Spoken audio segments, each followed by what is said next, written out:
भारत का हर नागरिक देख रहा है कि कैसे भारत की नारी शक्ति की उड़ान को रोक दिया गया, उनके सपनों को बेरहमी से कुचल दिया गया। हमारे भरसक प्रयास के बावजूद हम सफल नहीं हो पाए। नारी शक्ति वंदन अधिनियम में संशोधन नहीं हो पाया और मैं इसके लिए सभी माताओं बहनों उनसे मैं क्षमा प्रार्थी हूं। साथियों, हमारे लिए देश हित सर्वोपरि है, लेकिन जब कुछ लोगों के लिए दल हित सब कुछ हो जाता है, दल हित देश हित से बड़ा हो जाता है, तो नारी शक्ति को, देश हित को इसका खामियाजा उठाना पड़ता है। इस बार भी यही हुआ है। कांग्रेस, डीएमके, टीएमसी और समाजवादी पार्टी जैसे दलों की स्वार्थी राजनीति का नुकसान देश की नारी शक्ति को उठाना पड़ा है। साथियों, कल देश की करोड़ों महिलाओं की नजर संसद पर थी। देश की नारी शक्ति देख रही थी। मुझे भी ये देखकर बहुत दुख हुआ कि जब ये नारी हित का प्रस्ताव गिरा तो कांग्रेस, डीएमके, टीएमसी, सपा जैसी परिवारवादी पार्टियां खुशी से तालियां बजा रही थी। महिलाओं से उनके अधिकार छीनकर ये लोग मेजें थपथपा रहे थे। उन्होंने जो किया वो केवल टेबल पर थाप नहीं थी, वो नारी के स्वाभिमान पर, उसके आत्मसम्मान पर चोट थी। और नारी सब भूल जाती है, अपना अपमान कभी नहीं भूलती। इसलिए संसद में कांग्रेस और उसके सहयोग के उन सबके व्यवहार की कसक हर नारी के मन में हमेशा रहेगी। देश की नारी जब भी अपने क्षेत्र में इन नेताओं को देखेगी तो वो याद करेगी कि इन्हीं लोगों ने संसद में महिला आरक्षण को रोकने का जश्न मनाया था, खुशियां मनाई थी। कल संसद में नारी शक्ति वंदन संशोधन का जिन भी दलों ने विरोध किया है, उनसे मैं दो टूक कहूंगा। ये लोग नारी शक्ति को फॉर ग्रांटेड ले रहे हैं। वो ये भूल रहे हैं कि 21वीं सदी की नारी देश की हर घटना पर नजर रख रही है। वो उनकी मंशा भांप रही है और सच्चाई भी भली भांति जान चुकी है। इसलिए महिला आरक्षण विरोध करके जो पाप विपक्ष ने किया है, इसकी उन्हें सजा जरूर मिलेगी।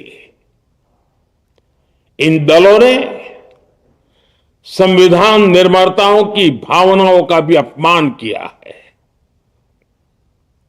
और जनता द्वारा इसकी सजा से भी वो बच नहीं पाएंगे। साथियों, सदन में नारी शक्ति वंदन संशोधन किसी से भी कुछ छीनने का नहीं था। नारी शक्ति वंदन संशोधन हर किसी को कुछ न कुछ देने का था, देने के लिए संशोधन का था। ये 40 साल से लटके हुए नारी के हक को 2029 के अगले लोकसभा चुनाव से उसका हक देने का संशोधन था। नारी शक्ति वंदन संशोधन 21वीं सदी के भारत की नारी को नए अवसर देने, नई उड़ान देने, उसके सामने से बाधाएं हटाने का महायज्ञ था। देश की 50% यानी आधी आबादी को उसका अधिकार देने का साफ नियत के साथ, ईमानदारी के साथ किया गया एक पवित्र प्रयास था। नारी को भारत की विकास यात्रा में सहयात्री बनाने और सबको जोड़ने का प्रयास था। नारी शक्ति वंदन संशोधन समय की मांग है। नारी शक्ति वंदन संशोधन उत्तर, दक्षिण, पूरब, पश्चिम सभी राज्यों की, हर राज्य की शक्ति में समान वृद्धि का प्रयास था। ये संसद में सभी राज्यों की आवाज को अधिक शक्ति देने का प्रयास था। राज्य छोटा हो, राज्य बड़ा हो, राज्य की आबादी कम हो या राज्य की आबादी ज्यादा हो, सबकी समान अनुपात में शक्ति बढ़ाने की कोशिश थी। लेकिन इस ईमानदार प्रयास की कांग्रेस और उसके सहयोगियों ने सदन में पूरे देश के सामने भ्रूण हत्या कर दी है, भ्रूण हत्या कर दी है। ये Congress, TMC, Samajwadi party, DMK जैसे दल इस भ्रूण हत्या के गुनहगार हैं। ये देश के संविधान के अपराधी हैं। ये देश की नारी शक्ति के अपराधी हैं। साथियों, कांग्रेस महिला आरक्षण के विषय से ही नफरत करती है। उसने हमेशा से ही महिला आरक्षण को रोकने के लिए षड्यंत्र किए हैं। इस दिशा में पहले जितनी बार भी प्रयास हुए, हर बार कांग्रेस ने इसमें रोड़े अटकाए हैं। इस बार भी कांग्रेस और उसके साथियों ने महिला आरक्षण को रोकने के लिए एक के बाद एक नए झूठ का सहारा लिया। कभी संख्या को लेकर, कभी किसी और तरीके से कांग्रेस और उसके साथियों ने देश को गुमराह करने की कोशिश की।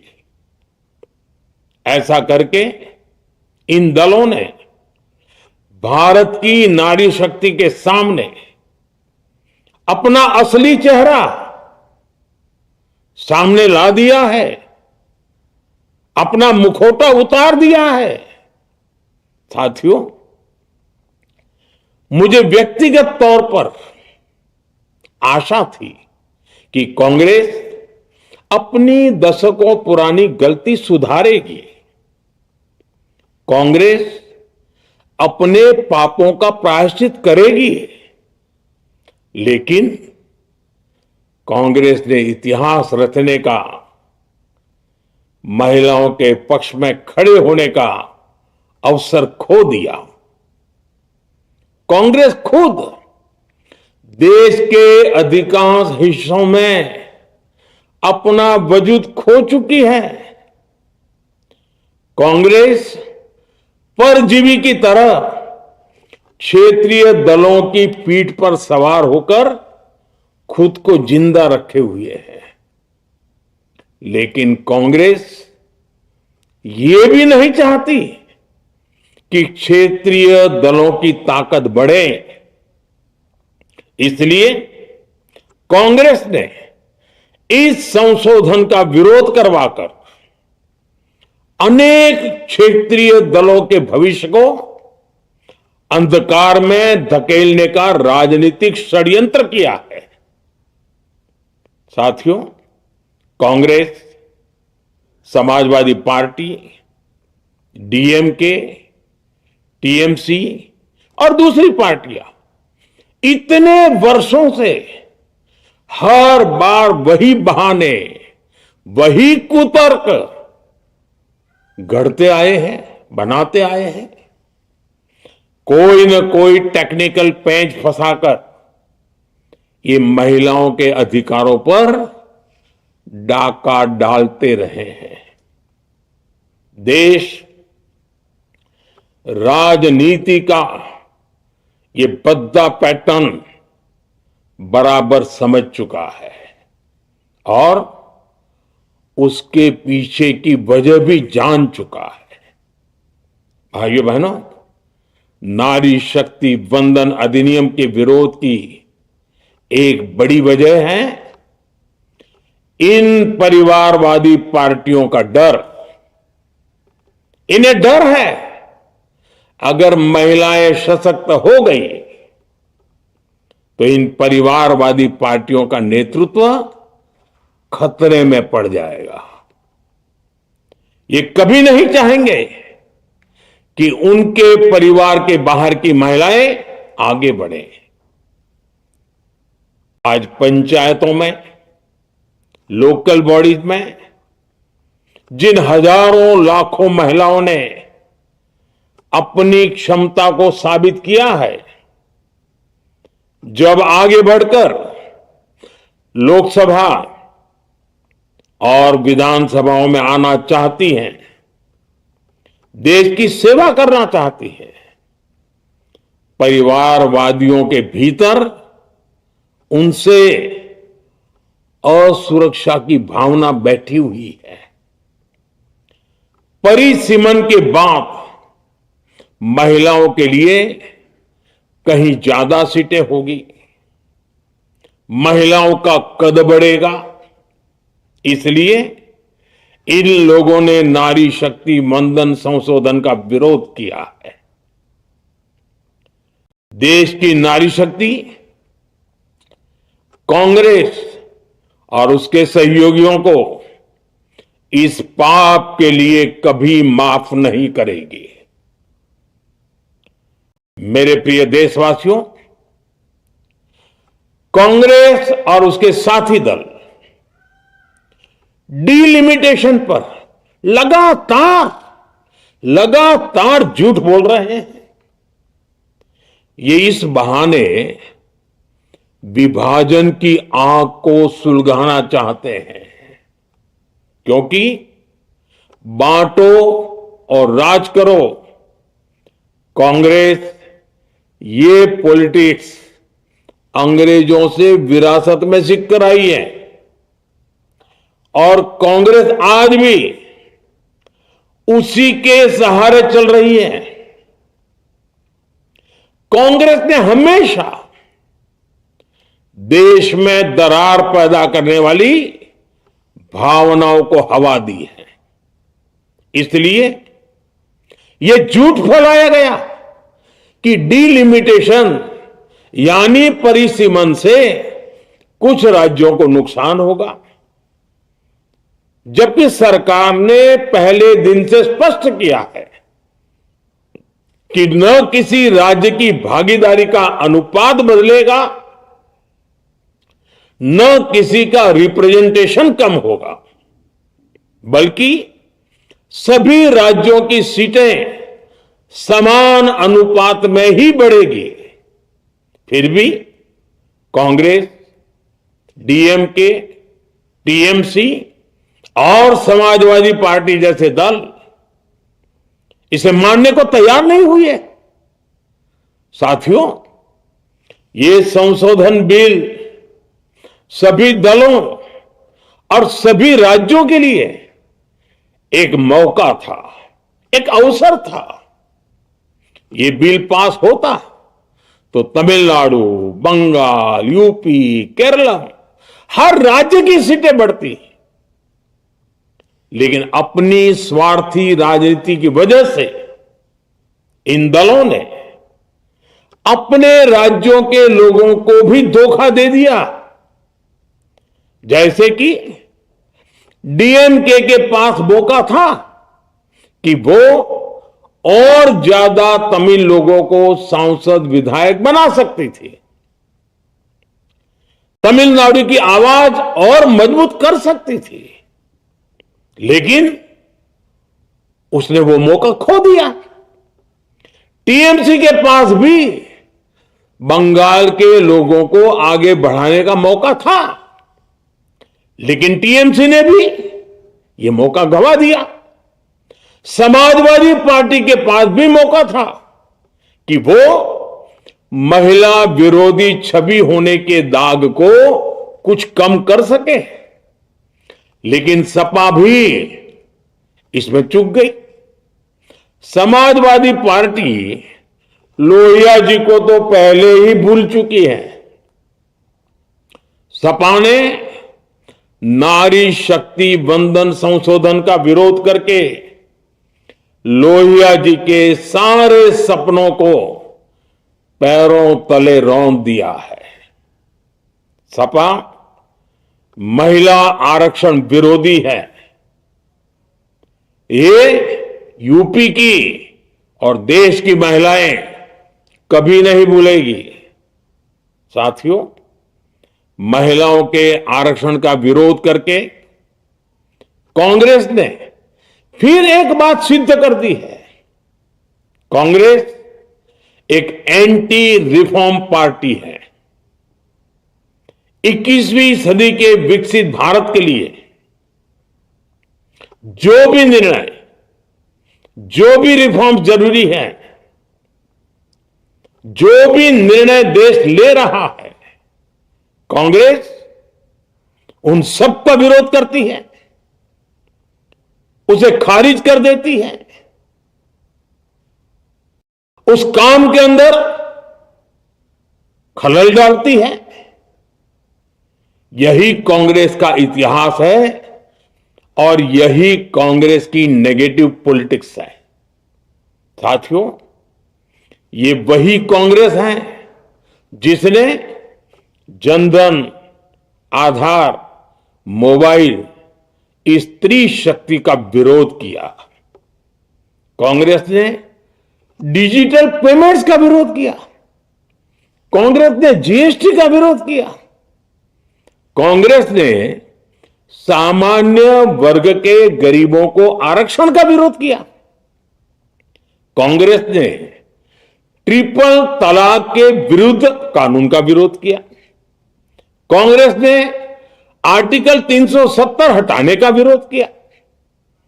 हमारा संविधान, हमारे कोर्ट जिस यूनिफॉर्म सिविल कोड, समान नागरिक आचार संहिता को यूसीसी को जरूरी बताते हैं, कांग्रेस उसका भी विरोध करती है। रिफॉर्म का नाम सुनते ही कांग्रेस विरोध की तख्ती लेकर दौड़ पड़ती है।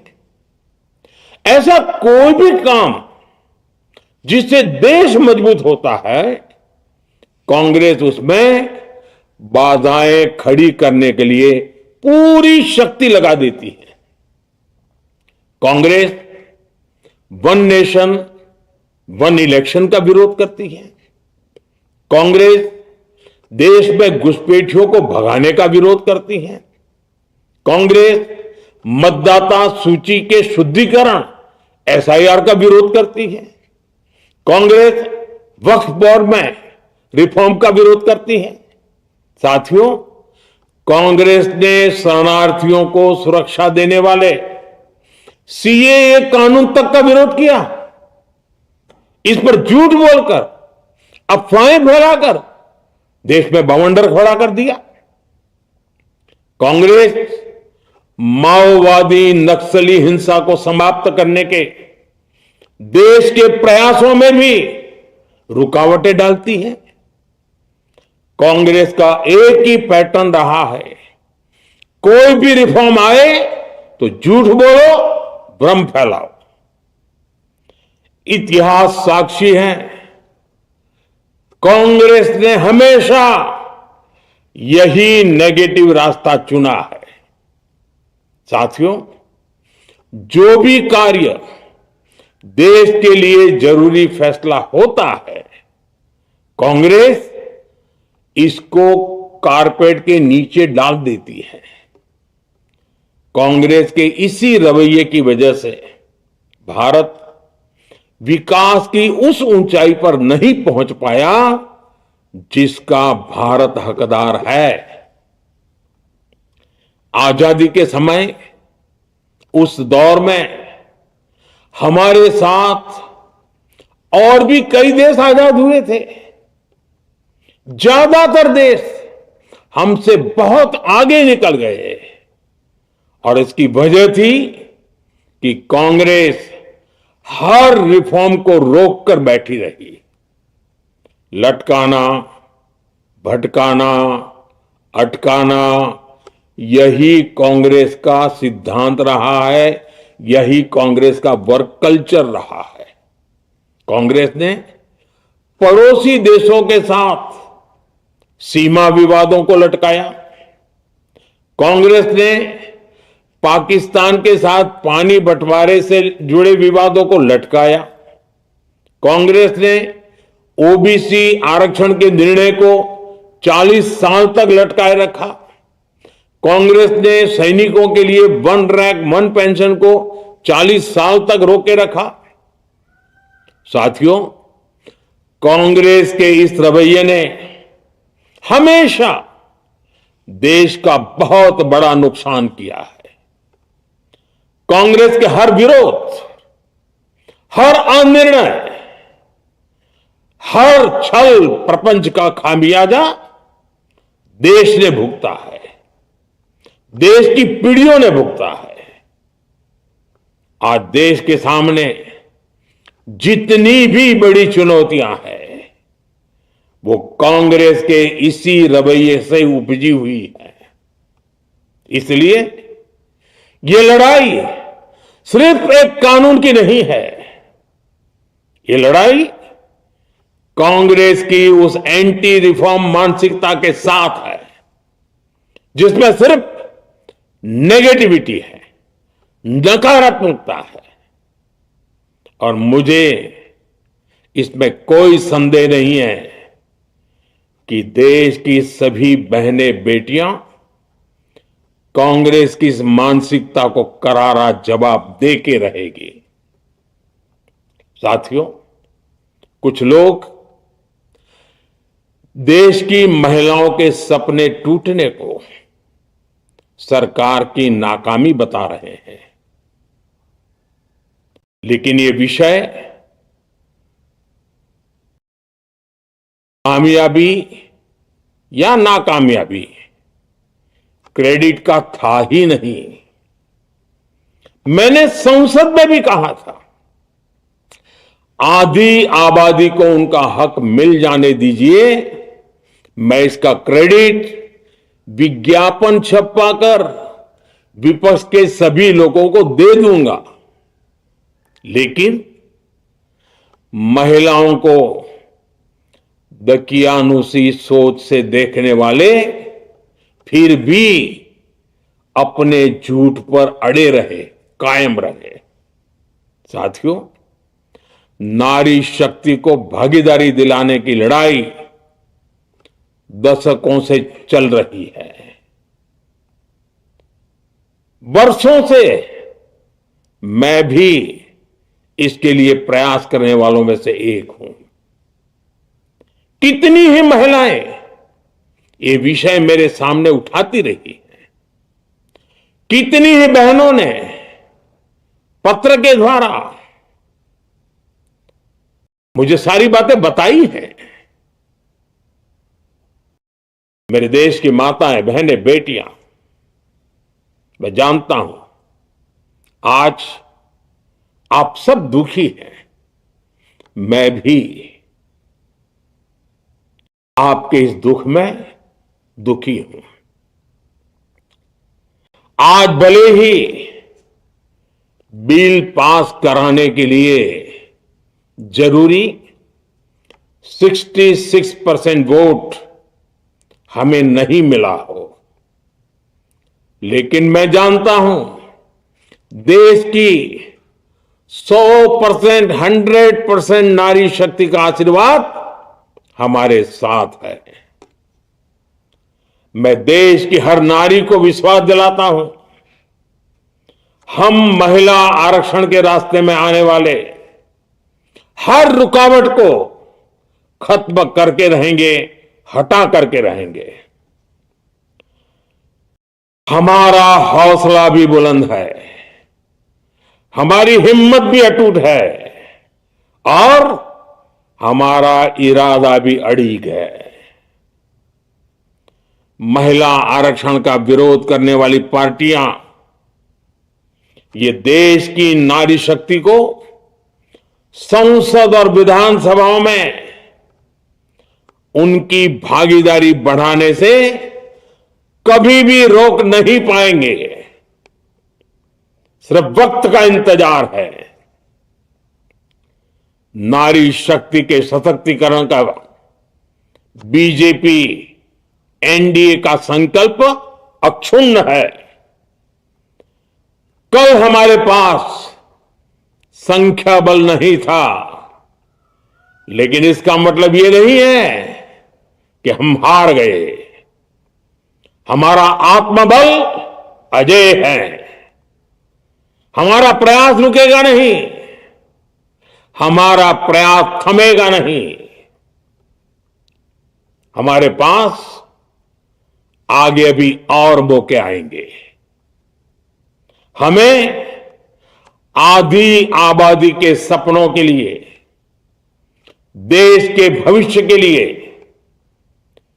इस संकल्प को पूरा करना ही है। आप सबका बहुत बहुत धन्यवाद।